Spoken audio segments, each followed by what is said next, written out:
The chamber is open and full of whispers. Before we dive in, check the link in the description if you want exclusive timelines, members-only videos you won't find on YouTube, all on our Patreon. The Hall of Prophecy smells of dust and old light. The spheres line the shelves in their thousands, each one a life, a possible future, a vision someone experienced in a moment of sight and could not hold on to. Afterwards, they cast light the color of a winter moon, cold and directionless, throwing no shadows. The room does not respond to torchlight the way normal rooms do. It responds to something older. Harry has been holding the sphere for 11 seconds. He knows this because he has been counting, which is what his mind does when the rest of him is too frightened to think straight. The glass is warm. Not room temperature warm, body temperature warm, like holding something alive. Hermione is 17 feet to his left. He doesn't look at her. He cannot afford to look at her and also manage everything else in the room. Lucius Malfoy's voice, the Death Eaters in a loose arc, Neville's shaking hands, the cold quality of air that means dark magic is close and getting closer. 12 seconds. The sphere speaks. Not the way he expected.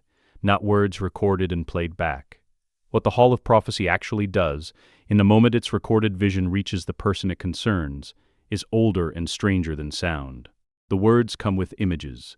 He hears, neither can live while the other survives.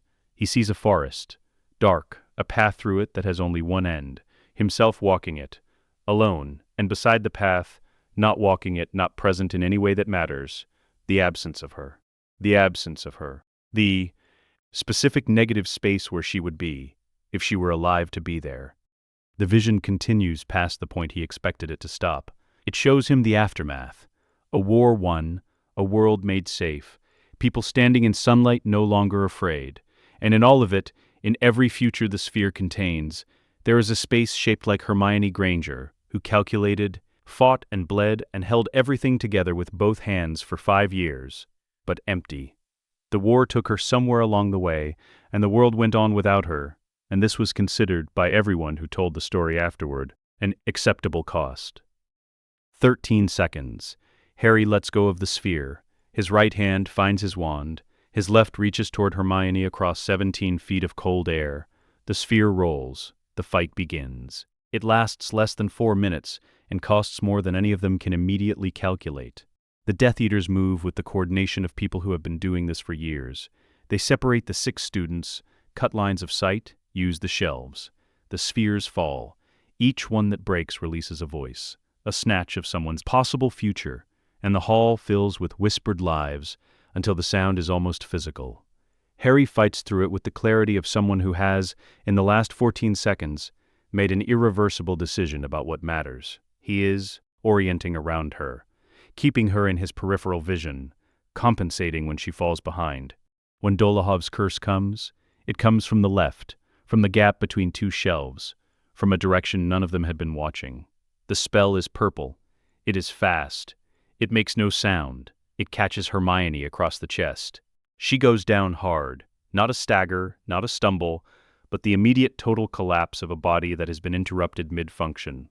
The sound she makes is not a scream. It is something much worse than a scream. It is the sound, someone not being able to make a sound. Harry is at her side before he has decided to move. She is breathing. The breath is shallow and wrong, and the color has left her face in the specific way that means the body is redirecting everything it has toward the places that most need it. "I've got you," he says. It comes out steady, which surprises him. "I've got you." She doesn't answer. Her eyes are closed. Dumbledore arrives with the efficiency of a man who has been waiting for the call. The Order arrives behind him. The Death Eaters are subdued quickly, completely, without drama. Bellatrix escapes. She runs through the upper corridors of the Department of Mysteries and into the Ministry atrium, her laughter trailing back like something that expects to be heard again. Madame Pomfrey is there within minutes. Harry kneels beside Hermione while she works, his hands loose in his lap, very still. Dumbledore approaches. He says something gentle about Harry's courage, about how proud the Order is. Harry hears the words from a distance, the way you hear sounds through water. He looks up. "I know," Harry says. His voice is very quiet. Dumbledore stops speaking. "I know what the prophecy says. I know what it means. I know what you've been building toward." He stands, His knees ache from the cold floor. She almost died tonight because of your war. She almost died because I am your weapon, and she stands beside your weapon, and that makes her a target. It has always made her a target. This is the third time in 5 years that she has almost died because of my destiny. He looks at the prophecy sphere, which has rolled to the base of the nearest shelf and has not shattered. It sits on the floor like something waiting. There won't be a fourth, Harry, Dumbledore says carefully. I'm done. He walks to the sphere. He picks it up. The glass is still warm. The vision is still inside it. The forest path, the empty space beside the victory, all the futures where she is the acceptable cost. He looks at Dumbledore for 3 full seconds. Then he throws the sphere at the stone floor with everything he has. The glass breaks cleanly. The silver mist rises. The recorded voice, the seer's vision, the material record of his destiny, and disperses into the cold air of the hall. The words dissolve before anyone can hear them. The prophecy lives in Dumbledore's memory, in Trelawney's mind. But the sphere is dust on the floor of the Department of Mysteries, and that changes more than it appears to change. I am done being your weapon, Harry says. Find another way or lose the war. I don't care which. The Hall of Prophecy is very quiet. Hermione opens her eyes 11 minutes later. Harry is there. He is the first thing she sees, kneeling beside her, watching her face with the quality of someone who waited and is now receiving what they waited for. She reads his face the way she reads everything, completely, instantly. She sees the new thing immediately, the quality that was not there before tonight. She will think about how to describe it for days before she finds the word settled, like a compass needle that has found north and stopped moving. Her hand comes up slowly. Her fingers find his jaw, checking if he's real, checking if she's real. He catches her hand, holds it in both of his. I've got you, he says. Go back to sleep. You broke it. Her voice is a thread, but certain. She always knows you broke the prophecy. He looks at her for a moment. Then, I made a different choice. Her eyes close again. Her breathing is still wrong, but it is steadier. And Pomfrey is there, and the worst has not happened. Harry stays exactly where he is. On the floor behind him, the broken glass of the prophecy sphere glitters in the cold light of 1,000 possible futures, none of which are his anymore. The walk takes 2 hours from the nearest Muggle road, and it begins nearly a fortnight after the night in the Department of Mysteries. There is no path, not one that appears on any map, not one that registers on any ministry tracking instrument, not one that the Order's search parties have managed to locate. The land discourages approach in the specific way of places that have been warded for so long the wardings have become ecological. The heather grows at angles that redirect sight. The light falls wrong. A Muggle walking this ground would find themselves turning back without knowing why. Harry and Hermione continue. Hermione is 4 days out of the Hogwarts hospital wing, which Pomfrey had established in a controlled fury at number 12 Grimold Place the morning after the Department of Mysteries. She moves carefully, not slowly, but with the deliberateness of someone tracking her own body's signals and responding to them. The curse damage is mostly healed. Mostly. Harry walks on her left side. He has been walking on her left side since she was discharged. Neither of them has mentioned it. The Gringotts negotiation took 36 hours, conducted entirely by Owl Post, which Hermione managed from her recovery bed with 3 reference texts open and a cold cup of tea at her elbow that Harry kept replacing and she kept forgetting. To drink, Ragnarok himself replied, the first signal that what Harry was claiming commanded senior attention. The private chamber at Gringotts had no chairs for visitors. They stood. Ragnarok placed the air stone on the table between them, a piece of stone Harry initially took for granite, until he put his hand on it and it stopped being gray. The light it gave off when it registered the Potter bloodline was amber, steady, old. When it registered the Peverell bloodline a half-second later, it went white. Not bright, not theatrical, white the way bone is white, the white of something fundamental. The Peverell claim has been dormant since 1912. Ragnarok said, we had assessed the probability of activation as negligible. I didn't know about it until 3 weeks ago, Harry said. No, you wouldn't have. He looked at Hermione. And the lady claimant, not yet, Hermione said. The covenant is in formation. The magic already registers it. The air stone will confirm that if you run the secondary reading. Ragnarok ran the secondary reading. The stone turned the same white for her. A half-beat after. The Peverell Gringotts Compact will be honored. The vaults activate upon formal claiming. The Sovereign Zone Charter for associated properties becomes operative upon your intent anchoring at the primary site. He looked at Harry directly. The site will recognize you. Whether it does is not something we control. I know, Harry said. Go then. The house appears between one step and the next. Not because it was hidden by an illusion. It was simply there, the way certain things are simply there once your eyes have found the right frequency. Stone. Small. 2 stories. A chimney, windows that are either very clean or very old. The walls have the specific solidity of something that has been standing long enough to stop trying to prove it. The wards meet Harry at approximately 6 feet from the door. They are not threatening. They are assessing the difference between a guard dog and a working dog. Harry walks into them, and they move around him, through him, something between a physical sensation and a thought that isn't his. Then they settle and the door opens. He hasn't touched it. He turns to look at Hermione. She is 1 step behind him. The wards are still moving, reassessing, recalculating, working through something the house was apparently not configured to expect. Then they settle for her too. The door stays open. They stand in the doorway together, and neither of them says what they are both thinking. The house made a decision about Hermione Granger, without being asked and without being given any formal reason to. Hermione looks at the open door, then at Harry. Her expression does the thing it does when she has encountered a data point that requires significant recalibration. She goes very still, and the stillness means she is very quickly, thinking a great many things. Later, she says. Her voice is careful. We'll understand it properly later. Yeah, Harry says. They go inside. The claiming ceremony takes 40 minutes. Harry does it in the main room at the anchor stone, a piece of the original foundation that protrudes from the floor in the northwest corner, carved with marks that predate the earliest known runic alphabet by 2 centuries. He places both hands on it. He states his lineage aloud. Potter first, Peverell second. He swears intent, not loyalty to an institution or a government, but to the land itself, to the houses themselves, to the responsibility of being the last. His magic, in the moment of formal claiming, does something he was not prepared for.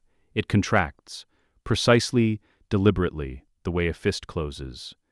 Everything that has always been slightly too large in him, slightly too much for the available container, suddenly has a container that fits. The feeling is so disorienting that he has to put one hand against the wall after he steps back from the stone. Hermione is beside him immediately, not touching, just present, which is what he needed. Your magic, she says, reading him the way she reads everything. It's the same, he says. It's exactly the same amount. It just knows what it is now. She nods. Files this. She will write 4 pages about it tonight. That night, they sit across from each other at the stone table in the kitchen. The house has made itself comfortable around them in the way that old houses do when they recognize the people inside. A fire goes in the grate without anyone having lit it. Harry puts both hands on the table and looks at them. I need to tell you something. Not as your friend. As. He stops. I don't have the right word for what I'm becoming. But whatever it is, you need to hear this and tell me what you actually think. Not what you think I need to. Hear what you think. She puts her hands on the table too, waiting. He tells her everything, the prophecy's full content, not just the summary. What the sphere showed him, the forest path, the empty space where she wasn't, the victory that was built on her absence, what he understood about Dumbledore's plan, what that plan had always been building toward, and what it intended to use him as. And then, more carefully, I'm not going to die for this war. I'm going to fight it. I intend to win it. But I am not going to be walked to a specific ending like a piece on a board, which means the plan has to be different. The plan is us, you and me, making the decisions, doing the research, finding a different way through. He pauses. But only if you want to be in a war. A real one. Not Dumbledore's war, where we follow instructions and hope the information reaches us in time. Ours. Hermione is quiet. Outside the house, the Highland dark is complete and star-heavy. You know I already decided, she says eventually. I decided in first year when I set Snape's robes on fire without asking anyone's permission. I decided in second year when I was researching basilisks at midnight, and everyone else thought I was being excessive. I decided every year, Harry. She looks at him directly. "I just didn't know you'd noticed." "I noticed," he says. "I've always noticed." They make the vow there, at the stone table, in the Peveril house that recognized her without being asked. Not the soul bond covenant. That requires more research, more precision, more of the work they are only beginning. But words, genuine, chosen, unrepeatable words, spoken in the oldest house of the oldest wizarding family in Britain, which means the stones hear them. The fire does not dramatically flare. The room does not change. Nothing announces the significance of the moment except the moment itself. Dumbledore's owl arrives at dawn. Harry is in the kitchen. Hermione is at the table with 3 books she pulled from the house's library the night before. Already working. Already several steps into whatever the next problem is. She intercepts the owl before it reaches Harry, reads the letter with the speed of someone who expected its contents and is confirming them, then passes it across. He reads it, sets it down. "We should answer him eventually," she says, not looking up. "When we're ready," Harry says. What would ready look like? She thinks about it honestly. When you can hear him without reacting. When we know enough to know what he doesn't know. When the Covenant research is far enough along that we can put it on the table in front of him and watch him. Understand that his plan isn't the only plan. Harry nods. The reply takes her 4 minutes to draft. It is precise, formally correct, and contains exactly 0 information about where they are or what they are doing. He signs it, "Lord H.J. Potter Peverell." She adds, below in her own hand, "Lady H.J. Granger Peverell, by Covenant information." "By Covenant information," Harry says. "The magic already knows," she says. "The airstone confirmed it. The house confirmed it." She caps the ink. Might as well make it legible. He looks at her. At the morning light coming through the Peveril house windows. At his name and her name on the parchment in front of them. At the fire that has been burning since last night and shows no sign of stopping. Something in his face does what it has not done in a very long time. Possibly what it has never done, or not in any way that counted. It opens. Hermione is already looking back at her books, but she is smiling and she does not attempt to hide it, and in the oldest house in Wizarding Britain, the stones absorb this the way they absorb the vow, quietly, permanently, without needing to make anything of it. By mid-July, with summer fully settled in the Highlands, Hermione had spent 10 days decoding the organizational system of the Peveril Library before she found the unmaking texts. She didn't tell Harry immediately. She read for 3 hours first. The curriculum they designed on the 6th day, sitting across from each other at the stone table with parchment between them. Harry explained what winning required. Not fighting better than them, but ensuring Voldemort could not come back, which meant the Horcruxes, which meant understanding exactly what had been built and taking it apart in the right order. Hermione pushed the list across. 5 problems with known solution shapes. The Horcruxes, political protection. Through legal authority, physical invulnerability, psychological control over followers, and the expectation that Harry would martyr himself. "The martyrdom expectation is already broken," Harry said. "Is already broken," she confirmed, which changes everything about the 5th problem, because he no longer has a roadmap. He built his strategy around a prophecy that told him where to aim. We've removed the target. She picked up her quill. So the curriculum addresses 1 and 2 directly, and trusts 3 and 4 to follow. She articulated the core concept of unmaking magic on the afternoon she felt confident enough to teach it rather than simply understand it. Standard magic operates on objects and people as they exist, accepting the things existing, structure, and working within it. Unmaking doesn't accept the structure. It asks what the structure is fundamentally built on, what gives it coherence, and dissolves that foundation, not opening a lock, making it not a lock. "That sounds like it requires knowing what everything is made of," Harry said. "It requires knowing what the specific thing in front of you is made of, which is why it's slower than standard magic. You have to read the target before you can act on it. But the results are permanent." He thought about Voldemort, about the architecture of his power, all of it built on specific foundations.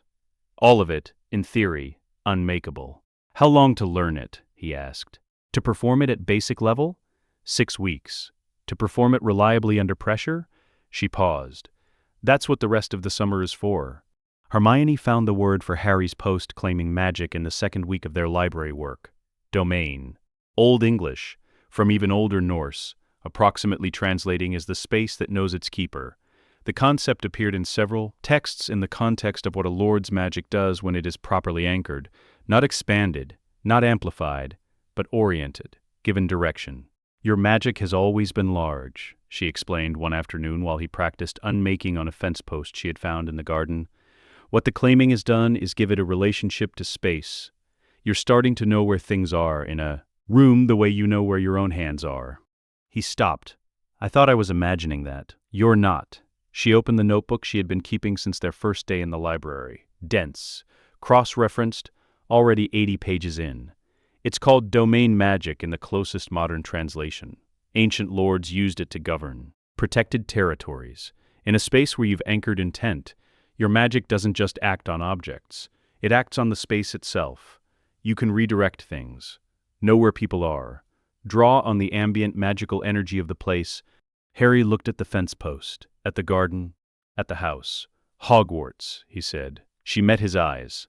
Yes, if you anchor the domain at Hogwarts, properly, with intent, over time, the school becomes an extension of your magical nervous system. You would know everything that happens on those grounds, the way you know your own heartbeat. The implications moved across his face in sequence. She watched him arrive at the same destination she had reached 3 days ago when she understood what she was reading. That's why we go back in September, he said. That's one of the reasons. The fence post in the garden had not been a fence post for 3 weeks by the time August ended. It was a question organized by nothing at all, the principle that previously held it together now dispersed. Harry could do that reliably now. To most things, he was working on doing it to ideas. On the 1st of September, Harry and Hermione arrived at Hogsmeade Station before the Hogwarts Express was due. By Portkey, in the station's lower yard where cargo is unloaded and no one was yet standing. They had 14 minutes before. The express arrived, and the students poured onto the platform. They used the time to straighten their robes. The robes were not costume. Harry understood this when he first saw them in the Peverell Vault. They were the formal regalia of House Peverell Potter, maintained by the Vault's preservation enchantments, in the specific way that important things are maintained, exactly as they were, without deterioration, waiting. The outer robes were black with the depth that comes from dye processes that no longer exist. The Potter crest was worked over the heart in silver thread so fine it read as texture rather than image until you looked directly at it. The Peverell Hallows symbol ran along the inner collar, where only the wearer would see it. The Peverells were not a family that announced themselves. Hermione's robes were the same colors, structured differently. Her hair, for the first time in 6 years, was not conducting its own independent agenda. She had found the runic sequence in the Peverell Library in August. She had learned it not to be beautiful, though she was, but because in the theater of what today required, every detail was a statement. She did not explain this to Harry. He understood it anyway. They walked out of the lower yard when the express arrived, and the students poured onto the platform. The talking stopped in a wave, moving outward from the point where Harry and Hermione were walking up the path from Hogsmeade. It moved faster than Harry expected, which meant the rumors had been more thorough than he knew. He kept walking. She kept walking.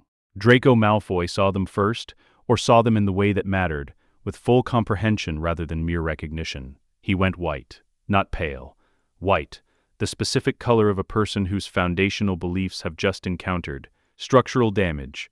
He was raised in a culture where ancient lordship is the truest form of power, and he knew, with the precision of someone educated in it, exactly what he was looking at.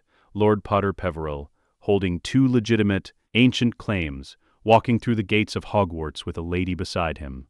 The expression on Harry's face was not triumphant. That would have been manageable. Triumph implies a contest was held. Neville Longbottom was sitting on the lawn with the Gryffindors. He stood up. Before anyone else had fully processed what they were seeing, he started clapping.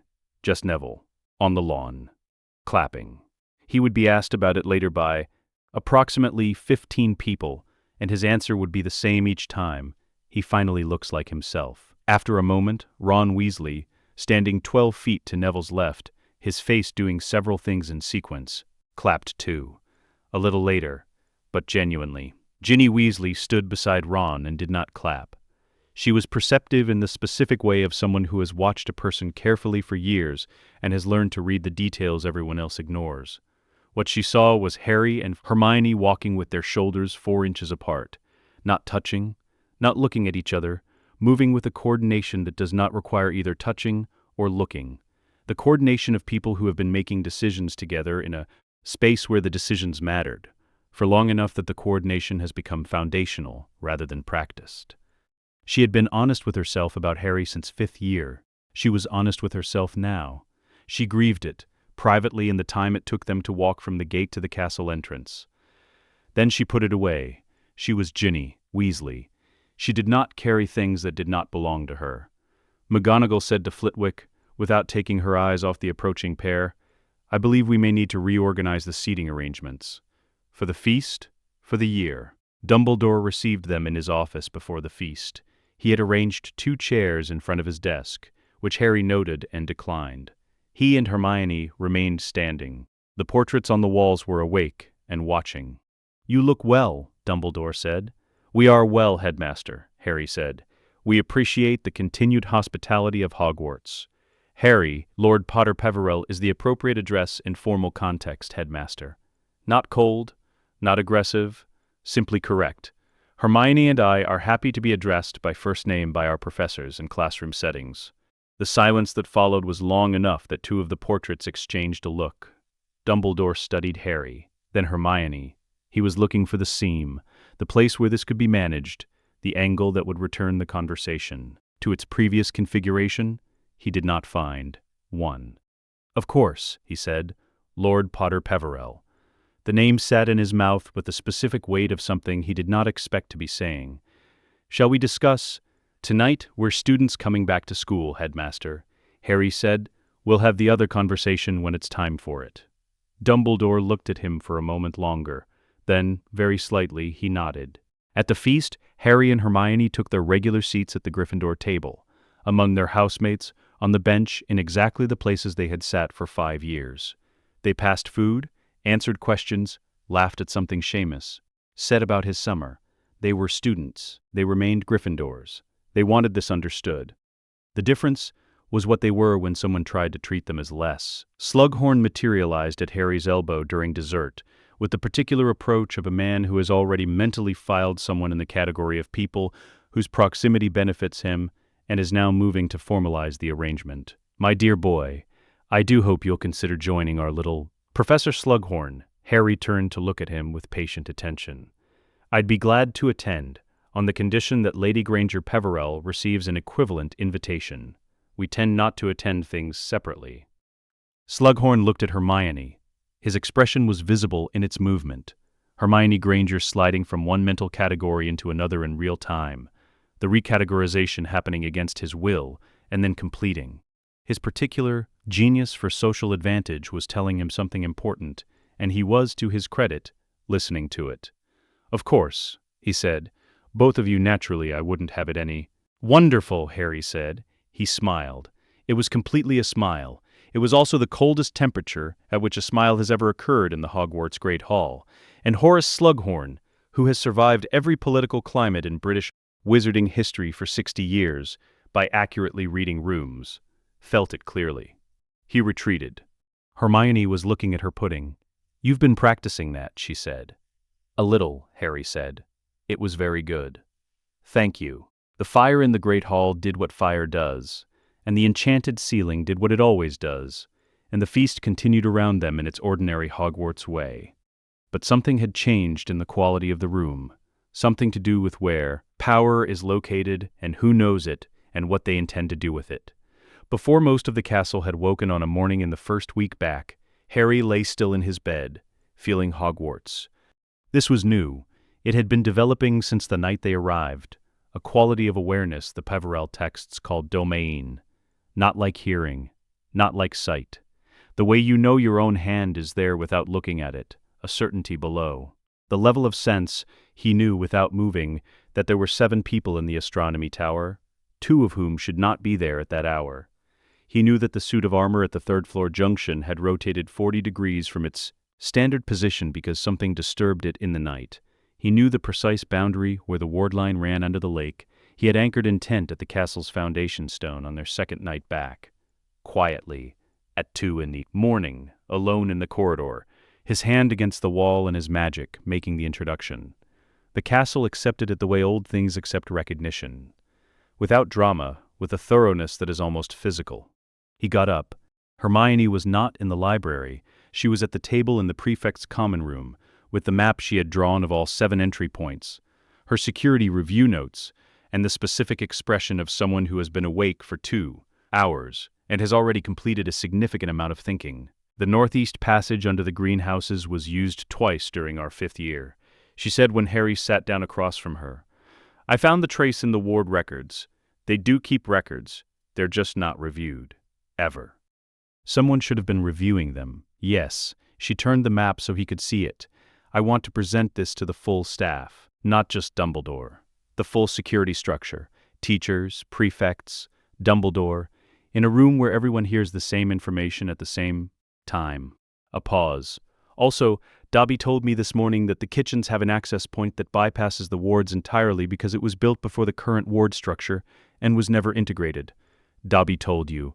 He comes to find me sometimes. He knew about the access point. I didn't. That seems like relevant expertise. She made a note. Should I not have consulted him? Harry thought about it. No, you should have. I'm just noting that you did. She went back to her notes. Someone has to. The security meeting on Friday took place in the staff room. McGonagall had arranged for Harry and Hermione to present at the front, with the quiet efficiency of a woman who assessed the situation in approximately 4 seconds and made a structural decision. The professors took the chairs. 6 prefects stood along the wall. Dumbledore sat in the corner. Hermione presented methodically, her annotated map on the board and her documentation distributed to everyone present before the meeting began, so the information was in their hands, not just in her voice. She framed it not as failure but as a gap between the castle's defensive potential and its current defensive reality, a distinction that allowed everyone to focus on solutions rather than embarrassment. Snape, when she reached the ward record disclosure, had the expression of a man who has been outmaneuvered in a room and is calculating whether to acknowledge it, and who, precisely, gave 2 students access to Hogwarts' ward records. They're accessible to anyone with ancient lordship domain authority over the property, Hermione said. The access is automatic. It's in the founding charter. I can send you the relevant section if you'd like to review it. The expression on his face suggested he would not like this, but could not say so. Dumbledore, from the corner, said nothing. He was watching Harry, who was standing at the edge of the presentation, with the particular stillness of someone whose job in this meeting is not to speak, but to be present, and who understands the difference between those 2 functions. Later that month, Harry and Hermione submitted a Wizengamot motion to repeal all educational decrees issued during the previous academic year. Fudge had issued them without Wizengamot ratification, which made them, under the oldest statutory interpretation, void. The motion passed 23-19, not comfortable, but sufficient. Hermione filed the result with the Ministry's records office before the session ended. She pinned a copy to the notice board in the Gryffindor common room, without comment. By morning, Peeves had made a song about it that was extremely rude about Umbridge specifically, and was therefore tolerated by the staff. Lucius Malfoy arrived on a Thursday, at noon during the lunch hour, maximum audience. He moved through the entrance hall with the rhythm of someone who has walked into this building and been deferred to for 20 years and expects the pattern to continue. The suits of armor at the entrance hall junction oriented toward Harry, both of them rotating with the slow deliberateness of things that have weight and purpose. Lucius stopped. He had noticed. Harry stood from the Gryffindor table, not in greeting, but in the way a host rises when someone has entered their house without invitation. Lord Malfoy, I don't believe you have an appointment today. I don't require an appointment to... You do, actually. Hermione had the document ready. Harry held it up. Under the Hogwarts Sovereign Zone Declaration, which predates the Ministry by several centuries, all visitor access to Hogwarts requires prior application to and approval by the Lord of the relevant ancient house. That's me, in this case. Lucius looked at the document. He understood what it said. The ground he was standing on had reclassified itself in a way he could not immediately counter. The next governor's meeting is Thursday, Harry said. You're welcome then. He looked toward the doors of the great hall. He did not say anything else.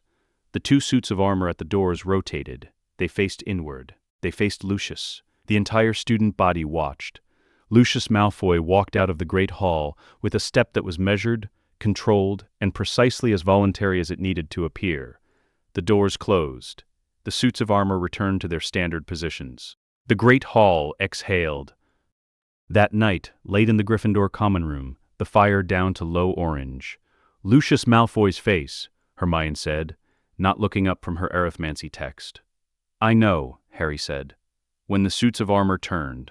I know. I want it noted that I maintained complete professional composure throughout. You handed me the document at the precise right moment. That was professional composure. She looked up. It was also extremely satisfying. It was, Harry said. She looked at him for a moment. Just a moment, the kind that has content without needing to declare it, and then she went back to arithmancy. Outside the portrait hole, the castle settled and breathed and remembered. On a Saturday in early October, Hermione built the resonance compass while Harry made tea.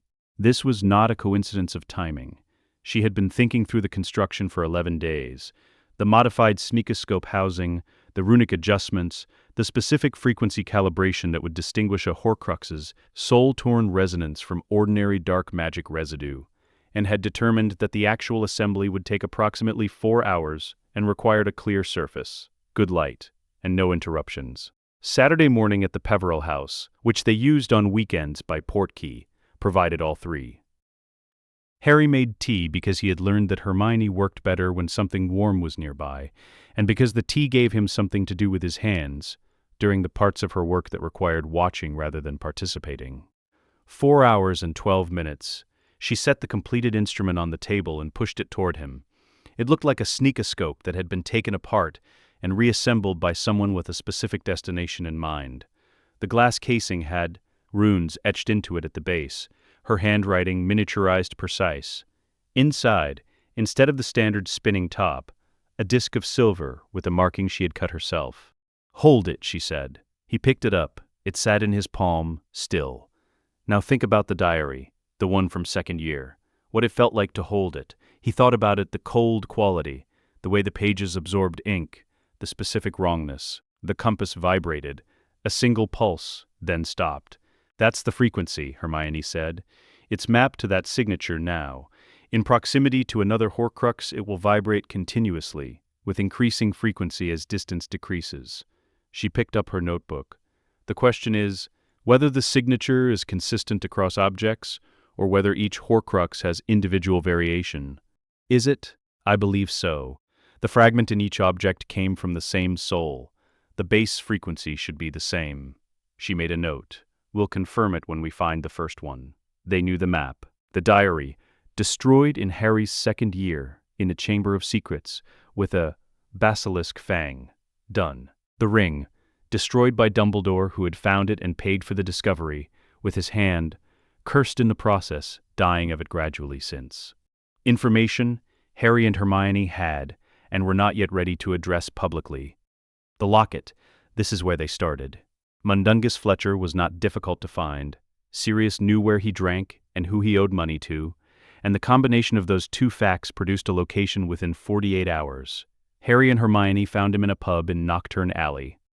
One Wednesday evening, sitting in the back corner with the expression of a man who has been avoiding thinking about something specific, the resonance compass in Harry's pocket began vibrating when they pushed through the door. By the time they reached Mundungus's table, it was vibrating fast enough to feel through the fabric. Mundungus saw them coming and made the calculation that most people make when they see Harry Potter walking toward them with purpose. He considered leaving and decided against it. There's something in your bag, Harry said. We'd like it. I've got lots of things. Hermione set the resonance compass on the table. It spun. Mundungus looked at it, then at his bag. Something moved in his face, the expression of a man who has been carrying something that has been making him deeply uncomfortable for weeks, and has just been offered a legitimate reason to give it up. I didn't know what it was, he said. Took it from the house. Looked valuable. It's been giving me the most awful... We know, Hermione said. We'd like to compensate you fairly for it. Mundungus blinked. Fairly. 11 galleons. approximate fair market value for a vintage locket of that quality and apparent age, absent the complicating factors. He reached into his bag, placed the locket on the table. Gold, heavy, serpentine. The compass stopped spinning and vibrated in a single sustained frequency. Harry gave him 11 galleons. Mundungus counted them and looked, for a moment, like a man who had been treated reasonably and didn't know what to do with it. "Cheers," he said. They left. The cup was in the Lestrange vault, and this one required patience rather than legwork. Harry spent the following weeks establishing the formal Peverell-Gringotts relationship through meetings with Ragnarok. In one meeting, ostensibly about estate management, Harry asked whether the bank's holdings contained any objects matching a particular magical description, formatted by Hermione as a formal inquiry, in the style of a Gringotts audit request. Ragnarok read the inquiry. The Goblin Sovereignty Accords prohibit disclosure of vault contents. However, the Peverell-Gringotts Compact of 1312, subsection 9, permits the bank to conduct unsolicited internal audits of holdings identified as posing potential risk to bank infrastructure or personnel. Such an audit of the Lestrange holdings has been scheduled. It is a routine matter. He met Harry's eyes. The bank appreciates your continued confidence in our services, Lord Peverell Potter. The bank has earned it, Harry said. The diadem took 2 weeks of library work, and one afternoon in the Room of Requirement, Hermione identified it through the Ravenclaw historical records, cross-referenced with Helena Ravenclaw's ghost and the runic signature of objects associated with the Founders' era. She presented her conclusion with the slightly self-conscious precision of someone who has just solved something they find elegant. The Room of Requirement, the room where things are hidden. If you were a student with a Horcrux and needed to hide it where no one would find it, you'd hide it in a room full of things no one has found, Harry said. Yes, the room gave them what they needed, the vast cathedral-accumulated chaos of hidden things, centuries deep. The resonance compass led them through it in 40 minutes. The diadem was on a broken wardrobe near the back, placed there by someone who thought they were being clever, and was not wrong, except about the compass. They destroyed each Horcrux with the basilisk fang kept from the Chamber of Secrets. Hermione insisted on a containment ritual for each one, a small, precise ceremony developed from her soul cartography research, designed to prevent the psychic dispersal of a soul fragment's final moments from affecting the people performing the destruction. It took 12 minutes per Horcrux. She did not negotiate on this. Harry did not ask her to. Late in December, deep into the first term back, the Room of Requirement configured itself into something neither of them requested. High stone walls, a fire, 3 long windows looking out at the winter dark. The kind of room that old magic makes when it picks up on what people need rather than what they ask for. Harry was on the floor with his back against one of the stone benches. Hermione was beside him with her notebook, though she had stopped writing in it 20 minutes ago. The resonance compass sat between them. It was completely still. "That's 3 we've destroyed ourselves," Hermione said, "plus the diary and the ring, 5 total, and Nagini, and me." The fire made its sounds.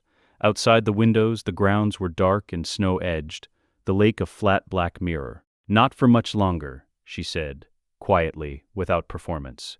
He nodded. Then, because there was nothing that needed to be done today, and the compass was still, and the fire was warm, he lay back and closed his eyes.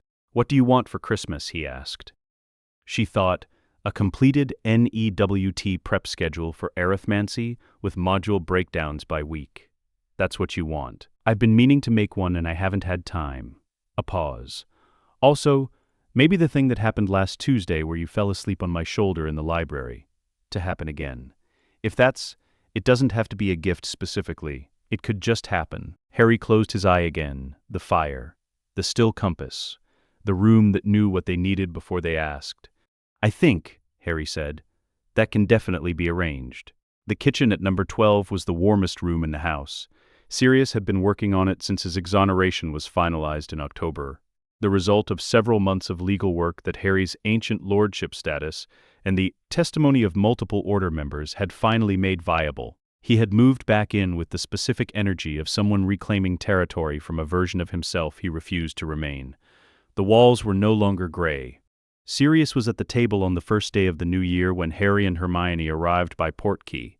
He looked better than he had in the summer, the Azkaban hollowness filling in slowly, the way things recover when the conditions that damage them are removed. He studied them when they came through. "You've been busy," he said. "Yes," Harry said, the Wizengamot motion.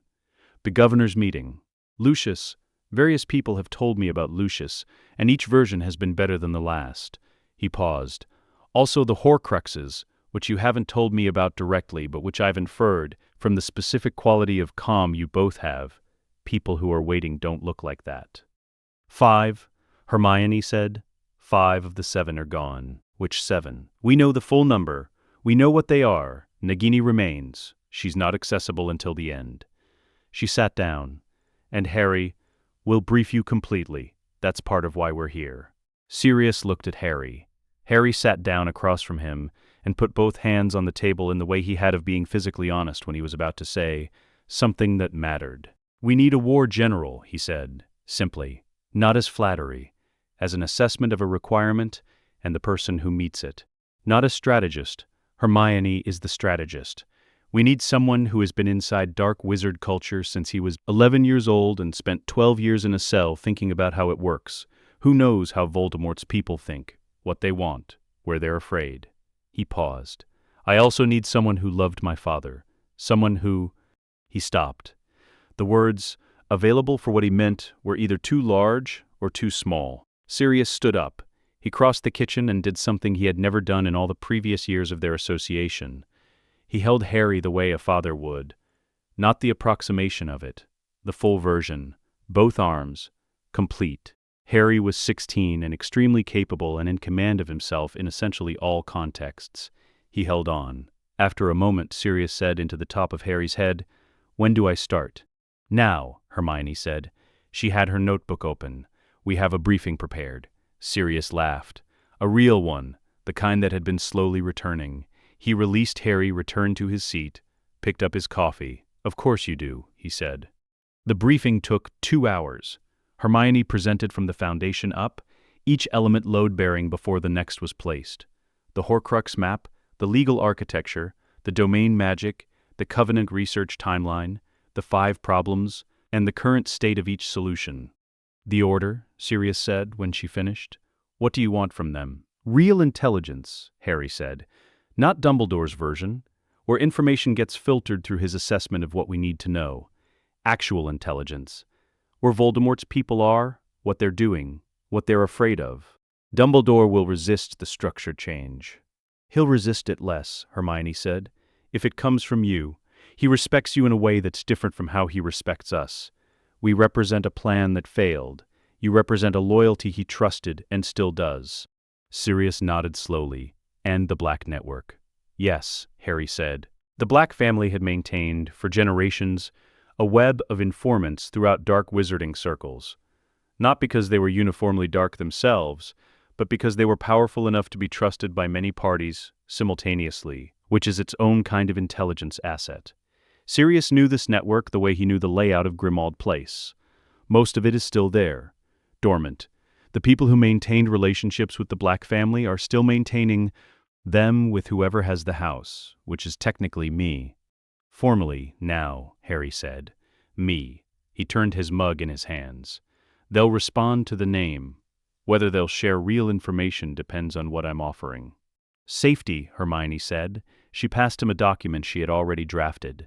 "Lord Potter Peveril's formal guarantee of legal neutrality for any informant who provides verifiable intelligence and takes no active part in Death Eater operations. Going forward, legally binding under ancient lordship authority." Sirius read it. "Set it down. You thought of everything," he said. "I thought of most things," she said. Harry thought of asking you. The network rebuilt over the following months. Sirius moved through it with the ease of someone who grew up speaking a language and was returning to it after years away. He was the legitimate head of the Black family, offering genuine protection in a world where Voldemort's return had made everyone uncertain about their arrangements. The most important piece of intelligence arrived in the last week of February, in a letter with no return address, and a Black family seal pressed into gray wax. Sirius found Harry and Hermione at the Peverell house that Saturday. "He's confused," Sirius said. They both looked at him. "Voldemort. My source inside his inner circle says he's been trying to reach you through Legilimency for months, and getting nothing. The domain magic, he knows the prophecy sphere was destroyed. He can't find you in any prophetic framework because there isn't one anymore, and he built his entire strategy around having one. He paused. He doesn't know what to do with an enemy who isn't where the map says they should be. He's navigating blind, Hermione said. He's terrified, Sirius said.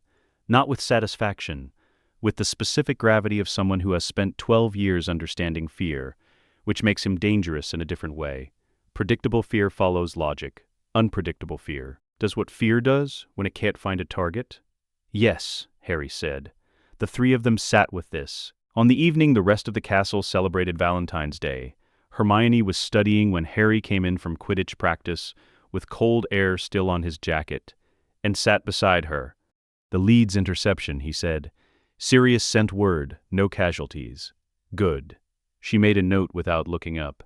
Bellatrix, not with them. She'll overreach. She always does. A pause. The fire, the low sounds of the common room settling. Happy Valentine's Day, Harry said. She looked up then, at the small, badly wrapped package he was holding, wrapped by someone who did it themselves, without assistance and would not have asked for assistance even if it had been offered. She took it, opened it carefully. Inside, a compass, small, jade green, Muggle-made, from a shop near his aunt's house. Solid and accurate and entirely non-magical, the kind that finds north by the principle that north exists and can be found. She held it in her palm. The needle settled. It's north, she said. You're north, he said. She looked at the compass for a long moment. Then she leaned over and kissed him on the cheek. Brief, warm, the kind of gesture that is not a beginning and is not an end, but is something that has been true for long enough that expressing it is less a revelation than an acknowledgement. She put the compass on the table beside her book. She went back to studying. The compass stayed there all night. When she packed up at midnight, she put it in her pocket. Early one March morning, at breakfast, a ministry owl arrived, the large official kind with the seal on the leg and the self-importance of birds trained to convey institutional authority. It landed in front of Harry's plate with the thud of something heavier than its physical weight. Harry read it once, passed it to Hermione without comment. She read it in 40 seconds, set it down beside the marmalade. The Emergency War Powers Act, the Exceptional Capability Clause. He's saying I'm effectively an adult because I'm a lord, which means I can be compelled under adult provisions. The problem with that argument is that it proves too much. If you're legally adult enough to be compelled, you're legally adult enough to refuse. He's made the claim that grants you the authority to reject the claim. She set down her tea. Also, ancient lordship immunity under pre-ministry statute supersedes the act entirely. The ministry was founded in 1707. House Peverell was established in the early 12th century. The mathematics are straightforward. Write the response, he said. I've been drafting it since the owl landed, she said. The back and forth lasted 3 weeks. Each exchange followed the same pattern. Scrimgeour's legal team found an angle, presented it formally. Harry and Hermione identified the flaw, responded with the correct statutory citation, and waited. The ministry's legal division, which had not engaged substantively with pre-1707 wizarding law in approximately 200 years, kept arriving at a wall. The wall was old. It was structurally sound. On the 22nd day, Scrimgeour sent a different kind of letter. He would like to meet. On a Thursday in early April, Harry and Hermione met the ministry delegation in the entrance chamber just inside the main gates. Technically on school grounds, but as close to outside them as physically possible. Harry had chosen it deliberately. Sirius stood behind them in the black family formal robes. The suits of armor at the entrance hall junction were oriented toward the room. Cartwright, the undersecretary, was professional and clearly intelligent. The ministry appreciates Lord Potter Peverell's willingness to meet. We believe the recent correspondence has perhaps calcified certain positions that might be more productively addressed in person. What position would you like to address? Harry said. The ministry's position is that in a time of active dark wizard threat, the cooperation of all capable magical persons, the ministry's position, Harry said pleasantly, is that it would like to use Lord Potter Peverell. I understand the position. What I'd like to understand is what the ministry is offering in exchange, because cooperation implies reciprocity, and our correspondence to date has outlined requirements without mentioning terms. Cartwright recalibrated. What terms would Lord Potter Peverell consider? Formal recognition of Hogwarts' sovereign zone status. No ministry personnel on school grounds without written invitation. No compulsion attempts directed at anyone operating within the castle. Deference to our operational judgments in the field. Intelligence sharing through official channels, bilateral rather than one-directional. And the ministry publicly acknowledges the Potter Peverell lordship in its formal communications. That's not cooperation, Cartwright said. That's autonomy. Yes, Harry said. That's exactly what it is. The ministry can have our active participation in ending this war, or it can continue attempting to compel it and receive our continued legal resistance. The first option is faster and has better outcomes for everyone. I don't think you flew here to continue losing the correspondence exchange. I think you came because someone in your building did the math. The legal advisor's folder remained closed. I'll need to take these terms back to the minister, Cartwright said. Of course, Hermione said. It was the second thing she had said in the entire meeting, and the timing of it, stepping in at precisely the moment the conversation had concluded, and only administrative confirmation remained. Made the delegation look at her with the sudden attention of people who have just understood something they were slow to identify. She passed 4 pre-prepared copies of the proposed terms across the table, for the minister's review. Afterward, in the corridor, Sirius turned to Harry. Your father would have passed out from pure happiness watching that. Hermione did the legal architecture. I know. He looked at her with the warmth of a man who has made a decision about a person. James also had excellent taste. Hermione was writing something in her notebook. The tips of her ears were the particular pink of someone who has heard something and is choosing not to react to it. The treaty language needs to be filed with the Wizengamot clerk before Thursday, she said. I know, Harry said. He was looking at her ears. She turned a page. In mid-May, with the end of term approaching, a meeting took place in the old prefect's meeting room on the 3rd floor. The room had no portraits. Hermione chose it for this reason. Dumbledore's office had 37 portraits, each one a previous headmaster with opinions and the capacity to report conversations to their subject afterward. This room was a stone chamber that had been used for prefect meetings in an earlier era of the school's administration and had since been largely forgotten. Not hidden, simply unvisited, which in a castle this large amounts to the same thing. The walls were bare. The table was old oak, scarred with generations of someone's initials and the accumulated dents of books set down too hard. Harry sat on one side of the table, Hermione beside him, Sirius at Harry's left. As second, an ancient wizarding convention acknowledging his presence, structurally rather than socially. McGonagall sat at the table's end. She had written separately, "Whatever you need to say to him, say it in front of someone who will remember it accurately. I will not interject. I will not take sides, but I should be there." Harry wrote back one line. "Thank you." Dumbledore arrived at 2 in 1 minute. He was in simple robes. He looked older than he had in September, the curse doing what curses do when the person bearing them has been managing everything else first. "I want to ask you something directly," Harry said. "And I want a direct answer, not the version shaped for my age or my emotional state. The actual answer." Dumbledore waited. "Were you raising me to die?" The room was very quiet, not the performative quiet of a dramatic moment. The genuine quiet of people who are not breathing quite normally. Because the question has displaced the air. Dumbledore looked at Harry for a long moment. His expression simply held what it held, the accumulated complexity of a man who has been carrying a specific knowledge for 30 years and has just been asked to put it on the table in plain language with witnesses. "Yes," he said, "I was." Sirius made a sound below the level of words. McGonagall's folded hands tightened slightly and then released. Hermione did not move. She already knew. But knowing and hearing are different, and she was watching Harry hear it, paying attention to what that cost him. Dumbledore did not stop at the admission. He explained the Horcrux in Harry's scar, the piece of Voldemort's soul anchored to the wound of Harry's survival. He explained that for the fragment to be destroyed, the vessel must be killed, and that the blood protection anchored in Voldemort's rebuilt body would allow Harry to survive if Harry accepted death willingly. He explained the years of preparation, not just training, but the specific calibration of what Harry was trained for and what he was kept ignorant of. He explained Snape. He explained why he had never told Harry the full truth. A boy who knows he must walk toward his own death might not walk fully enough to get there. He said all of it clearly, without deflection. I was not proud of it, he said, at the end. There was no year in which I did not wish the calculation worked differently. I looked for other solutions. I believed I had been thorough. You believed, Hermione said. It was the only thing she said, quietly, in the tone of someone making a correction to a factual record. Dumbledore looked at her. You found an answer, and you stopped looking. Those are different things. The silence that followed was the longest in the meeting.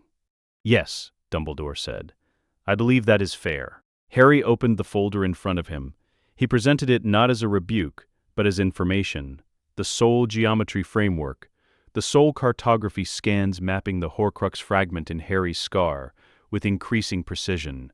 The theoretical basis for the living covenant, the extraction ritual structure, the timeline. He explained the 5 Horcruxes already destroyed.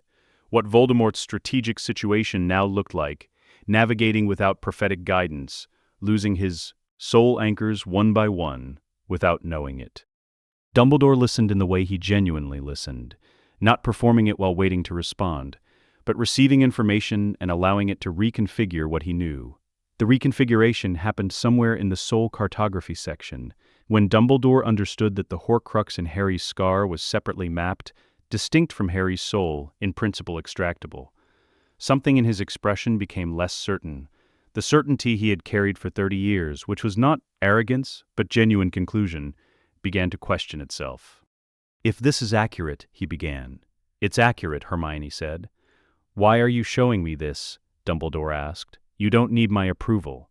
You've made that architecturally clear. No, Harry said. I don't. He looked at Dumbledore with honesty without heat. I'm showing you because you loved my parents. You loved me in the way you knew how to love people, which is with the greater good first and the individual second, but you did love me.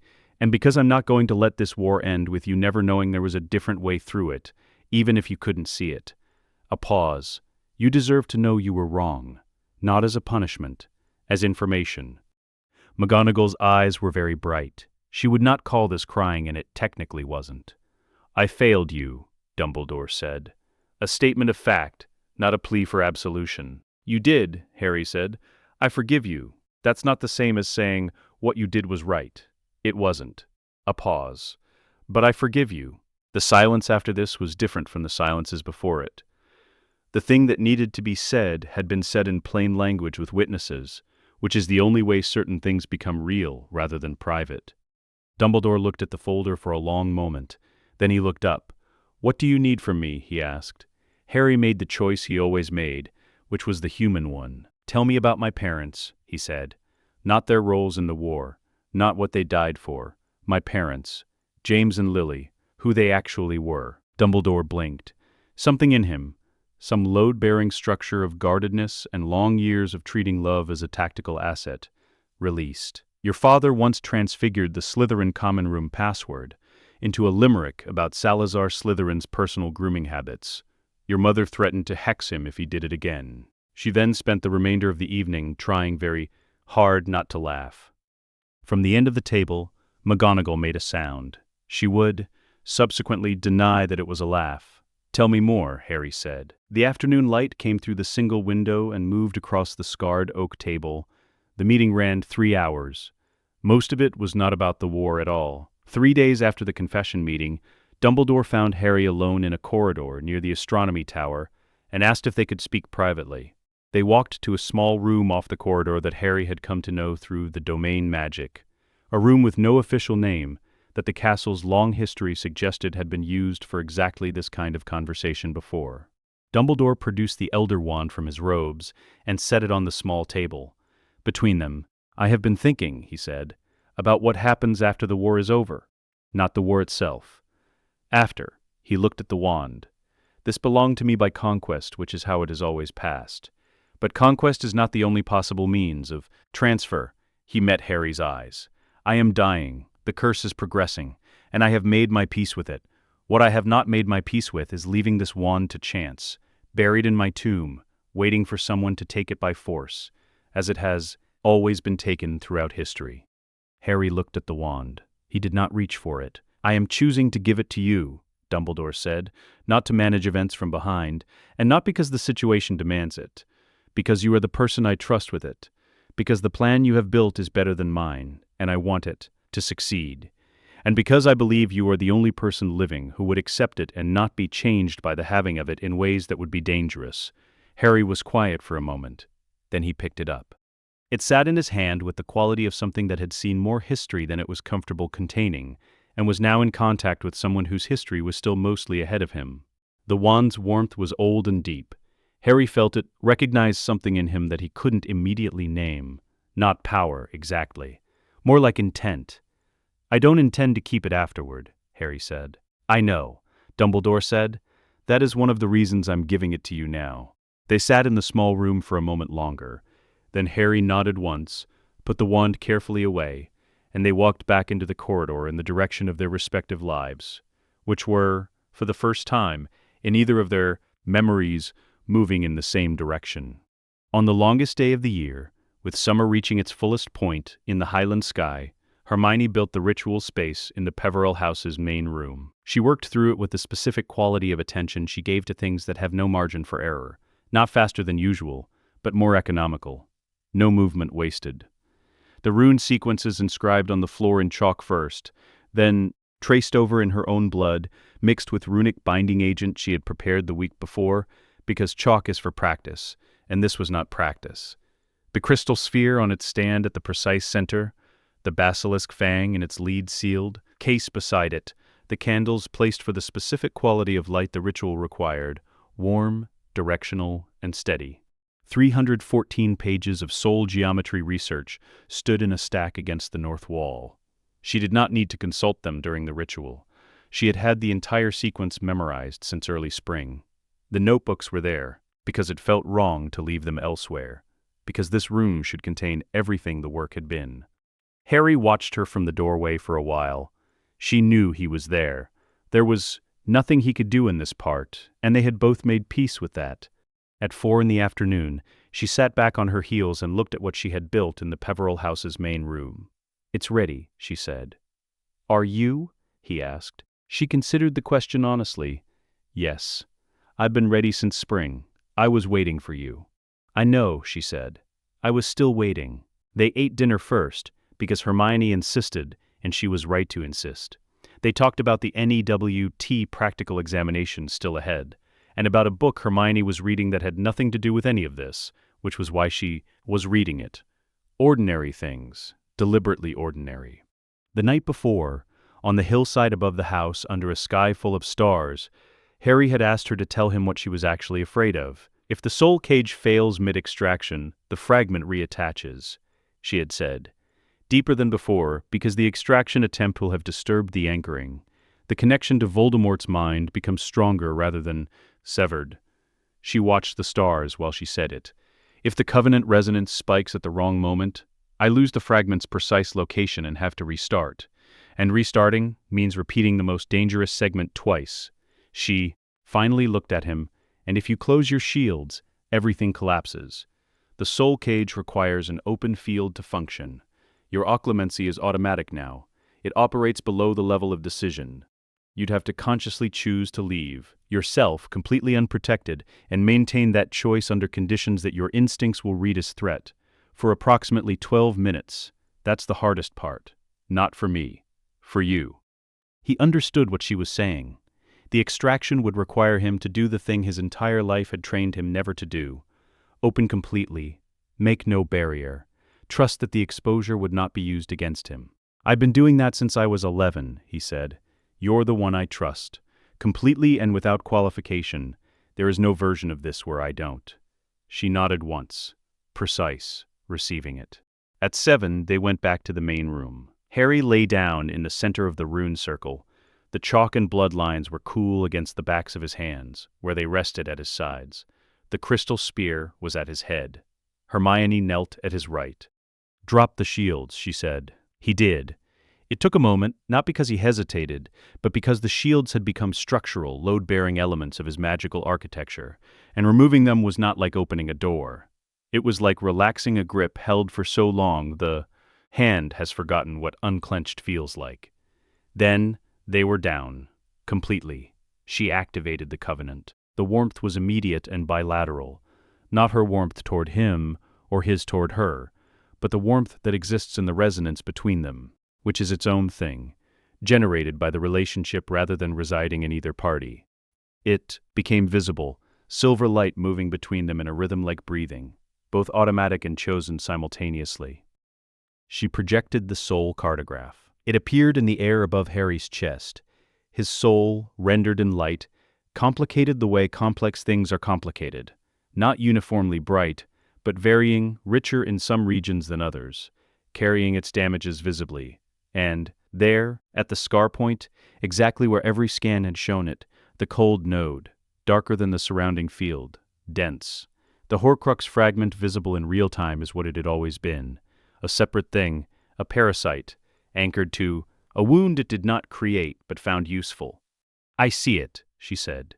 "What does my soul look like?" His voice was very even. He was doing the hardest thing, staying open, staying present, not reaching for the shields his instincts were very strongly suggesting. She looked at the full reality of Harry Potter's soul in the light of the Covenant, unguarded, given to her entirely. "Like you," she said. Complicated, stubborn, very bright. He was quiet for a moment. Then, "Okay," he said.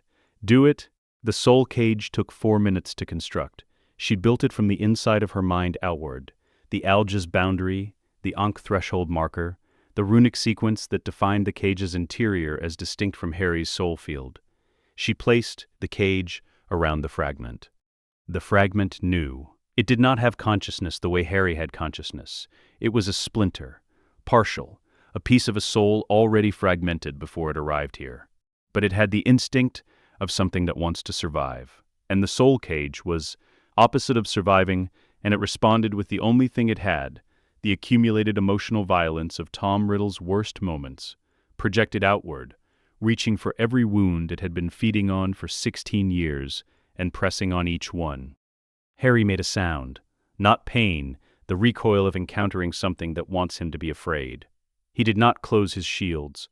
She activated the Covenant's full resonance. The warmth became something else, not louder, not more visible, but more fundamental, the opposite polarity to everything the fragment was. The fragment recoiled. She could see it on the soul cartograph, the cold node pulling away from the surrounding field as the resonance made the environment intolerable for it. The soul cage caught it. She pulled. The exit took 90 seconds and felt longer from inside it.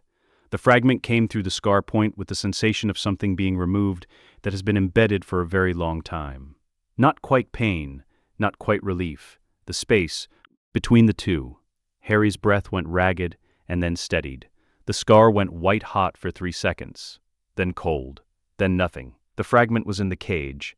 She guided it the last distance and released it into the crystal at the moment of contact. The sphere became opaque. The basilisk fang. One clean motion. The sound it made was the sound of something stopping, the specific silence that follows a noise that has been present for so long you stopped hearing it as noise, and began hearing it as background. It stopped. The sphere was dust.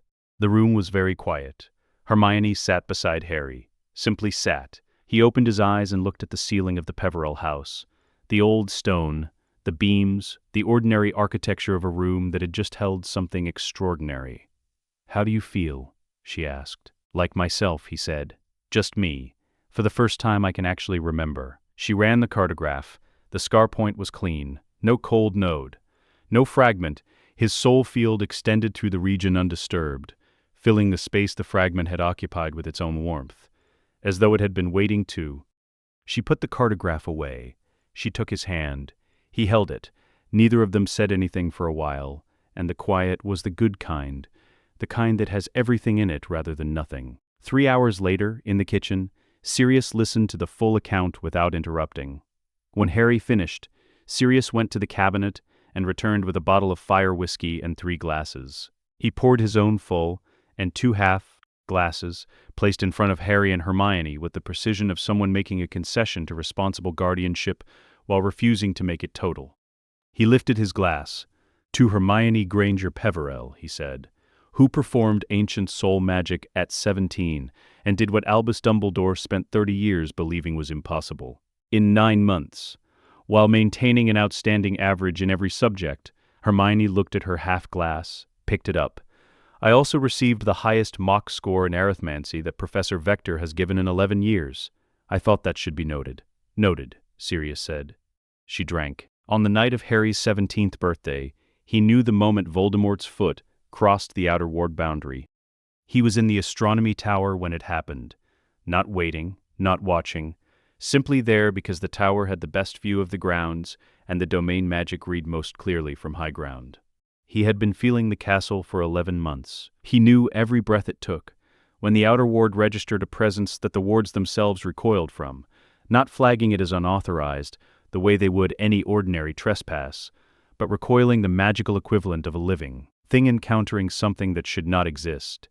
He knew what it meant before the information fully assembled. He counted without thinking.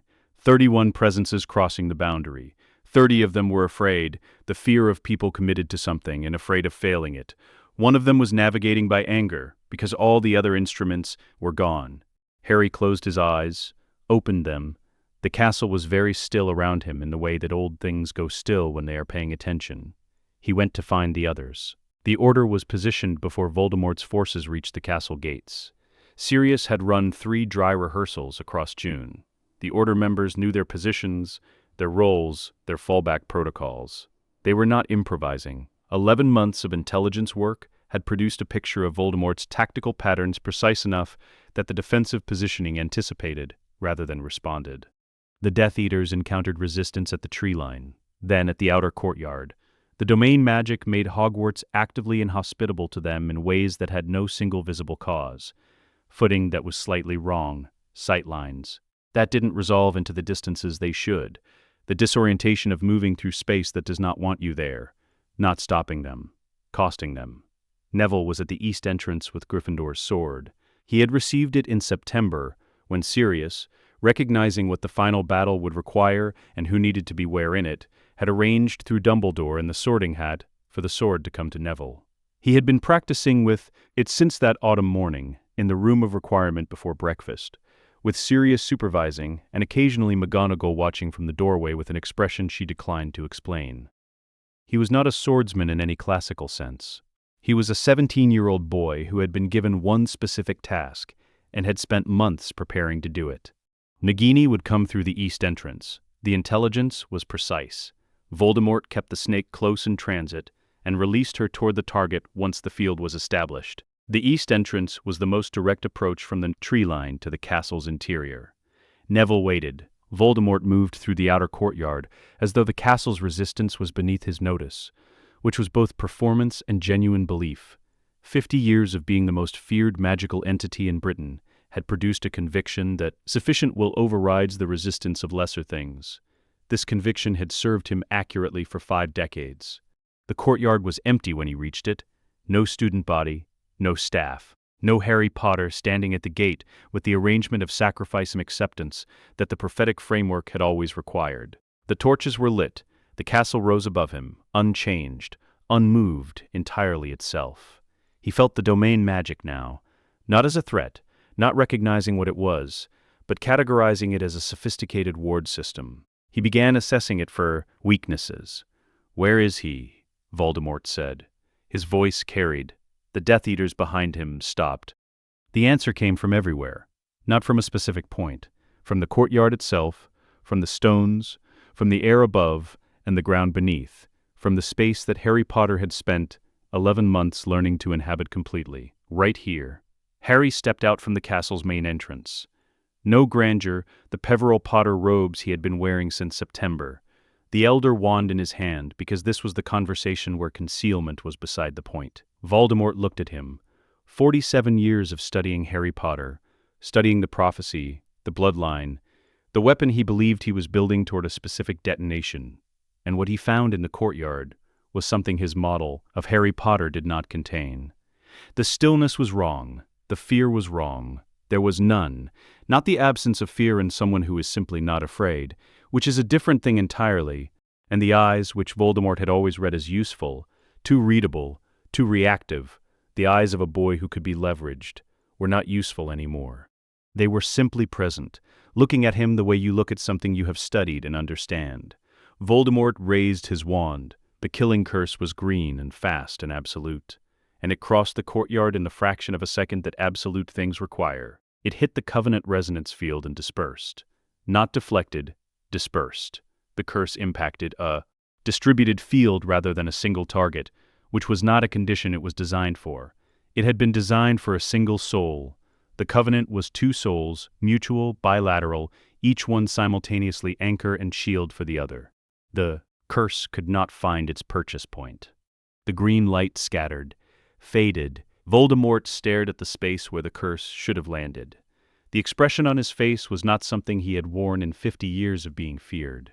The expression of a man whose instrument of absolute authority has just failed to be absolute, and who has no immediate category for the failure. Harry watched him have this experience without commentary. Then he raised the Elder Wand. Unmaking magic is not fast. This is its nature. It requires reading the target before acting on it, identifying the foundational structure of what you are aimed at, finding the principle that holds the thing together, and dissolving that principle rather than the thing itself. Fast magic hits the surface, unmaking goes beneath the surface, which takes longer, which is worth the time. Harry read Voldemort's magical architecture the way Hermione had taught him to read a Horcrux frequency, not by looking at the surface presentation, but by attending to the structural signature beneath it. What held Voldemort's power together was not simply strength. It was a specific arrangement of will and self-violence, and the particular magic of someone who had been splitting his soul for 40 years and building power on the architecture of those splits. Cold, fragmented, held together by force rather than integrity. Harry knew what to aim at. The first unmaking was partial, targeted at the outermost layer of that architecture, the magical framework that makes Voldemort's power cohere under pressure, not visible, no dramatic light. Voldemort registered it as a strange diminishment. His next spell did not arrive with its usual force. He looked at his wand. The Elder Wand looked back. The Elder Wand, whose allegiance Harry now held, given willingly, accepted honestly, wielded with clear and unwavering intent, was doing what wands do for their true masters, exactly what Harry asked of it, at precisely the precision he required. Voldemort understood this now. He understood several things now, in rapid sequence, in the way that the architecture of a wrong belief collapses all at once when its load-bearing assumption is removed, the prophecy gone, the 5 Horcruxes gone, destroyed, one by one, over months, in silence, without his knowledge until it was too late to respond. Harry Potter not a sacrificial piece but a sovereign. The Elder Wand not his. Harry performed the second unmaking.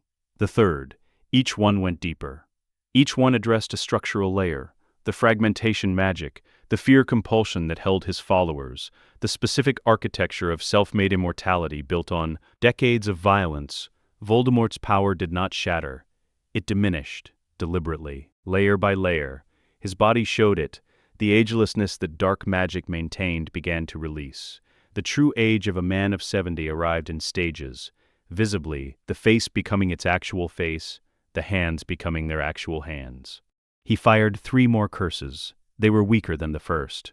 The field dispersed, each one. The Death Eaters at the courtyard's edge were watching their master diminish in real time and arriving at their own calculations about what this meant for the arrangements they had built their lives around. The domain magic made remaining a harder choice than leaving.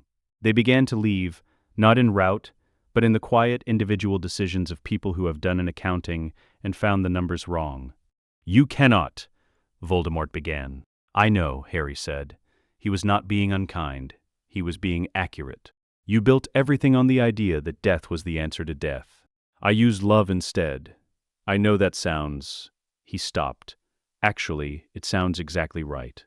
The final unmaking was the deepest. The thing that held the remnant of Tom Riddle's magical identity together, the core of the self-made, endlessly violent will that became Lord Voldemort, Harry addressed it directly. Not the body, not the spells. The architecture of the choice that made him what he became, which had a magical signature as distinct and readable as anything else Harry had learned to read over the past year. He unmade it. Tom Riddle's body, released from 50 years of dark maintenance, did what bodies do when what has been sustaining them is gone. He went to his knees. He looked old. He looked frightened. He looked for the first time since he was a boy, and an orphanage who learned that power was the only reliable thing, like a person. The courtyard was quiet. The magical violence that had been holding him together, the last sustaining force of a soul reduced to its fragment and its hatred, exhausted itself and stopped.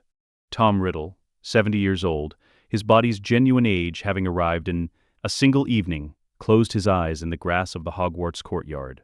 He died quietly, alone, in the specific way of people who chose power over everything else, and found, at the end, that power had a precise duration. The courtyard, Neville came out of the east entrance. He was slightly disheveled. He had Gryffindor's sword.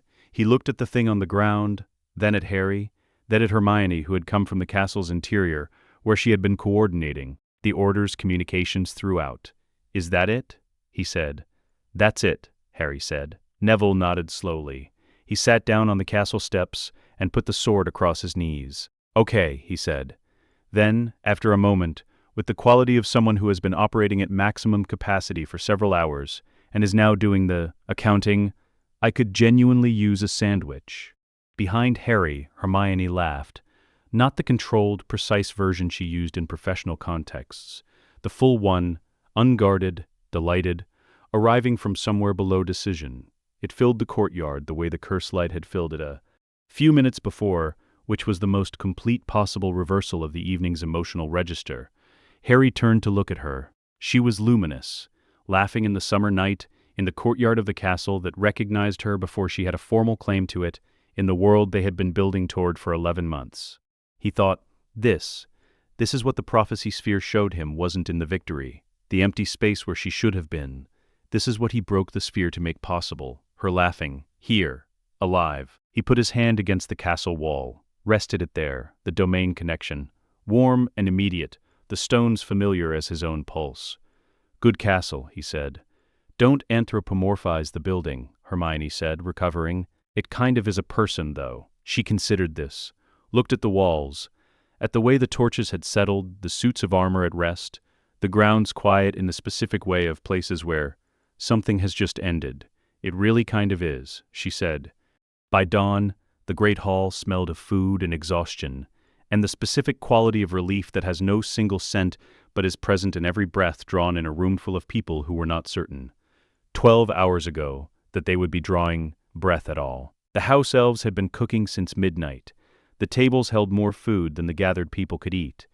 The injured were at the far end of the hall, with Madame Pomfrey and 3 healers, who had arrived by portkey in the early hours. The ledger was what it was, and what it was. No one on their side was dead. The domain magic had made Hogwarts genuinely difficult to fight in if you were fighting against it. The months of preparation had made the order difficult to surprise. Sirius had run the field operations with the precision of someone who has been waiting a long time for a problem that genuinely fits his capabilities, and has finally been given one. Neville ate 2 sandwiches and fell asleep against a pillar. Someone put a blanket over him. He was still holding the sword. Dumbledore sat in the corner, not directing anything, not presiding, simply present, absorbing what had happened rather than immediately finding a place to put it. When Harry found him there, with the gray morning light coming through the repaired windows, most people around them were asleep where they sat. They sat together. "You didn't have to come," Harry said. "I wanted to see it," Dumbledore said, the voice of a man tired in the good way, the exhaustion of something completed rather than something ongoing. "I thought I owed that much, to witness it properly." And he was quiet for a moment. The gray light on his face made him look very old and, somehow, lighter than he had looked all year. "You were right," he said. "There was another way. I should have looked for it 30 years ago instead of building a plan around its absence." A pause. "I am genuinely glad to have been wrong." Harry nodded. "Will you tell me more about them?" he said. "My parents. Whenever you're ready. There's no urgency now." "No," Dumbledore said. "There isn't." A pause. "I have many stories. I have been waiting for someone to ask for them rather than for what they could be used for." "I'm asking," Harry said. "I know." The old man looked at the hall, at Neville asleep against the pillar, at the cleared tables, at the morning coming in through repaired windows.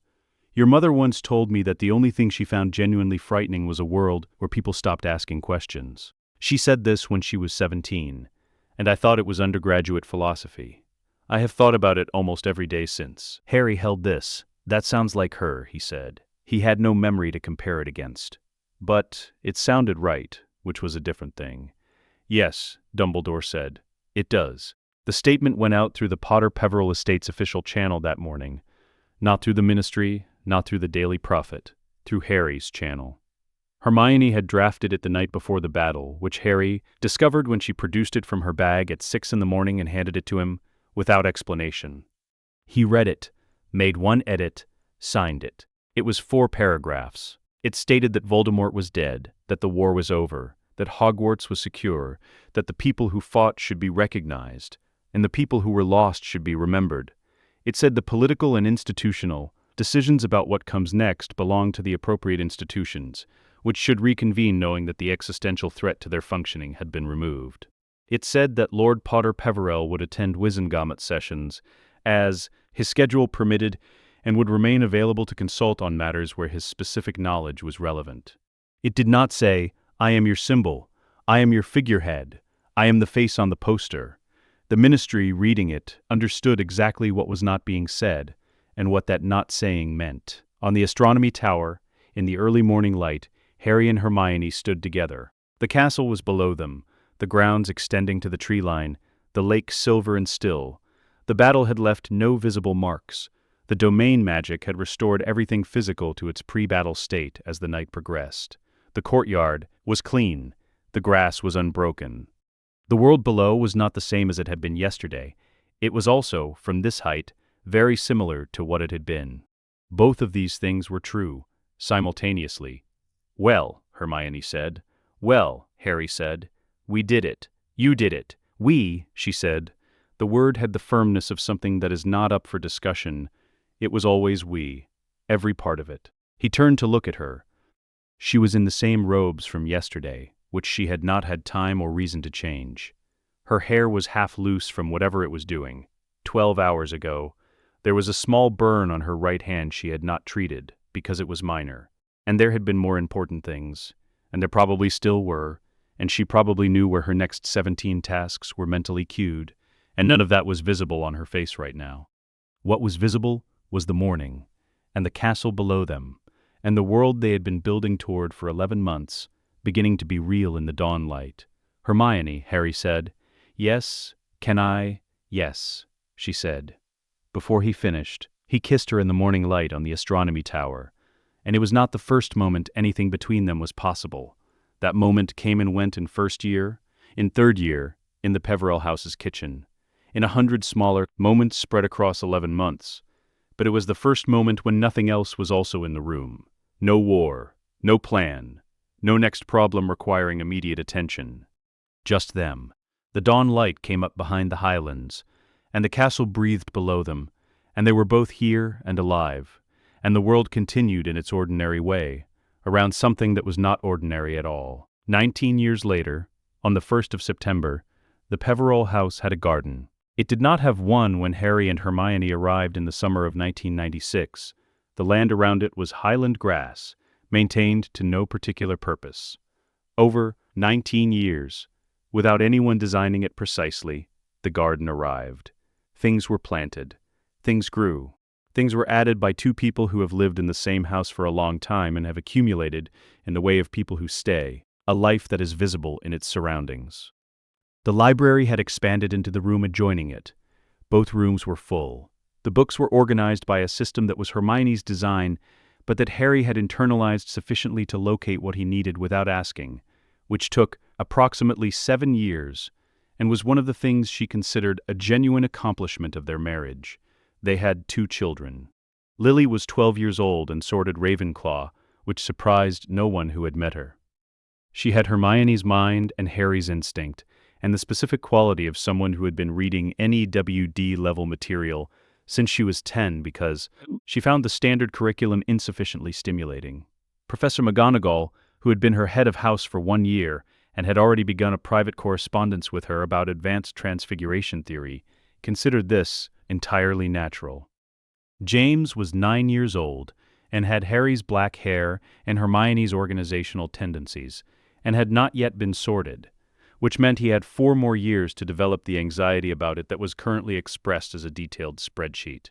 He had made comparing the attributes of each house, which Hermione found on his desk last week and showed to Harry in silence, and Harry looked at it for a long moment and said, "He's ours, all right," and Hermione said, "Obviously." They were at King's Cross that morning because Lily was returning for her 2nd year, and James had been invited to come along and see her off, which he had taken seriously by preparing 3 questions for the conductor and a small gift for his sister's owl. Platform 9 3/4, the Scarlet Engine, the steam, the families, the controlled chaos of a beginning. Harry and Hermione stood on the platform in ordinary clothes, Harry's jacket, Hermione's coat with the notebook in the pocket, because there was always a notebook and it always had something in it. They were 37 and 38 years old. They looked like themselves, which is what many years of being genuinely happy does to people. Lily hugged her mother, then her father, with the efficiency of a 12-year-old who loves her parents and is also 12 and has friends to find on the train. "Right," Hermione said. "Mum, weekly. I wrote weekly last year, and it was very good. Continue." Lily kissed her cheek, then Harry's. Then she picked up her trunk and was gone, into the train with the ease of someone going somewhere that is already home. James stood on the platform beside his parents and watched the train with the look of a boy who has 4 more years of waiting and is doing the math on how long 4 years actually is. "She'll be fine," Harry said. "I know. I'm not worried about Lily. Lily is fine everywhere." He paused. "I'm thinking about me, when it's my turn. What if I'm in the wrong house?" "There isn't a wrong house," Harry said. "What if I'm in Slytherin? Then you'll be the best Slytherin Hogwarts has had in 20 years, and we will be extremely proud, and I will immediately identify the most relevant reading materials for your first term." Hermione said it with the certainty of someone who has already done this work. "I have reading lists for all 4 houses, organized by year." James looked at her. "You already made them." "I made them when I was pregnant." He processed this. "That's—" "Your mother is a lot," Harry said. She elbowed him without looking at him. "It's her best quality." "It's one of several," she said. James looked between them with the expression of a 9-year-old confronted with his parents being affectionate, which is the universal expression of 9-year-olds in this situation. Then something in his face settled. The 4 years away anxiety didn't vanish, but it relocated, became smaller, took up an appropriate amount of room. "Okay," he said. The whistle, the train beginning to move. Lily at a window, waving, precise, specific, not performative. Her mother's wave. Harry raised his hand. Hermione mouthed something. James waved with his whole arm. The train rounded the bend. The steam cleared. The platform quieted around them as families moved back through the barrier, and the September morning resumed its ordinary pace. The world was not, from the outside, dramatically different from the world that existed 19 years ago. From the inside, it was completely different. New blood status protections had been in force for 16 years. House elf legislation had passed more than a decade earlier, in the session that Hermione had prepared the draft for, and Harry had moved without ceremony or announcement, which was how the most important things were always done. The Muggle-born children who started Hogwarts in the first September after the war had children of their own, now who were starting Hogwarts without having had to watch their parents be afraid. Teddy Lupin was in his late teens, training at the Aurora Academy and calling Harry on his birthday every year, and Hermione whenever he had a legal question, which was more often. Neville's herbology program produced graduates in 7 countries. The Black Family Network, restructured by Sirius into something that served intelligence rather than pure-blood politics, had been quietly useful in 4 international Dark Wizard cases since the war. Dumbledore had lived long, enough to see the first year of the New Order. The curse had taken him eventually, as it always would have, but not before he had spent those final months telling Harry everything he had ever wanted to know about James and Lily Potter, which was a gift, freely given, and it had been enough. The compass was on the study windowsill at the Peverell house, jade green, non-magical, Muggle-made. The needle pointed north with the reliability of something built to do one thing and doing it without requiring attention or maintenance. It had been there for 19 years. Harry took Hermione's hand on the platform as the last of the steam cleared. She didn't look at him when he did it. She was watching the place where the train had disappeared, the way she watches things she wants to remember accurately. but her fingers closed around his with the ease of something that has been done 10,000 times and is still, each time, a choice. Same time next year, she said. Same time next year. They walked back through the barrier together, into the September morning, into the world that was still being built, still being argued over, still imperfect in the specific ways that worlds are imperfect when the people in them are complicated, and real, into their life. He chose, once, in the Hall of Prophecy, between the world's survival and hers. He has never been sorry. Let us know what you'd like to see next. The end.